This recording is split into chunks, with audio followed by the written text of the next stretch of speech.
Good morning, everyone. Well, Chef Becker is in the house with us. Good morning. Good to see you Good morning, as well. everybody. And you're giving us a taste of some flavors from different countries. That's right. I promised everybody that I'm going to take you to Mexico, and you don't even need to touch your passport or buy a ticket. So this is a nice flight of a culinary journey that we're going to have together. What I'm going to do, this is actually about my global approach to brunch at Il Mito. So our new menu is all about global flavors. And what I mean is not a confusion. There is a proper infusion of each being true to each region of the world. And this one is my wife's favorite, and I do this for you from start to finish. What I need you to remember is, first of all, the sauce is what makes many things. And in this case, I'm going to make you an enchilada sauce, a classic enchilada sauce that you can use it for chicken, for pork, for taco, for anything else. We have a little bit of ancho chili here. These are poblano green chilies that they toast, and in the toasting process, they turn color. Make sure, guys, you get the seed out and then rip them up and put them inside the pan. So ironic. I had enchiladas last night. You see? And then here you are, and I'm going to get to taste your sauce. And then we have one that is much spicier. And look how little. Again, there are no veins in there and there are no seeds. Right. That's what bothers your stomach when you do work with chilies. A little bit of onion that has been chopped up, we're going to put that in there as well. A little bit of tomato, that's going to go in there as well.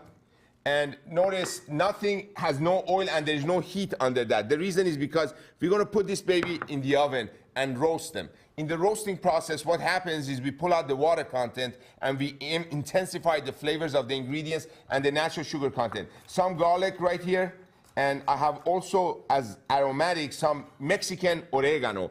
That Mexican oregano should not go in here because you do not want to pull out too much of the water of the herb. You want to keep it fresh. So when you blend everything together, you have that pungent flavor of the oregano. What's the difference between Mexican oregano and the regular? That is a great question.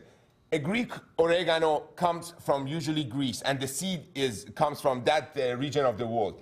The agriculture is all affected by the soil that it grows in, the weather that it's surrounded by, and the amount of moisture that the plant receives. So this Mexican oregano has the flavors of Mexico. And what I mean by that is the soil and all those things that make the characteristic of, like a beautiful Malbec from Argentina is completely different than a Malbec from California, because that's in volcanic soil. California is different soil. So for people at home that have the oregano they use for their spaghetti, you want to get that when you're doing this. It'll make a big difference with the taste. It would make it different. It would give you a different accent. But I ask you, use what you have, and when it comes to it, the next batch of oregano you're going to buy some Mexican oregano and see the two differences and let your palate decide which one is what you want to put in Fecker's sauce, because this sauce is going to become your sauce, not my sauce. You make it yours.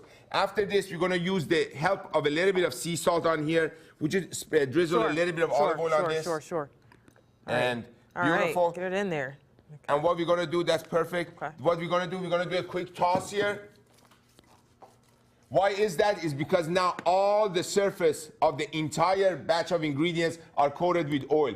Oil works as two kind of things. One is a lubricant. Another one helps heat penetrate within the surface of the ingredient. I'm going to roast this. Once we come back, I'm going to blend this for you with some oregano and some cilantro.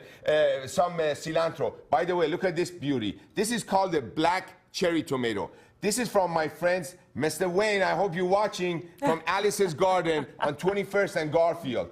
This is a magnificent tomato. So I'm going to be using this as garnish later down the line. Giving your shout outs. That's right. Oh, those guys are amazing. Those guys are amazing. All right. Well, thanks so much. We'll check back in with you later, Chef. It's going to come together beautifully. We know that. The time is now 8:14.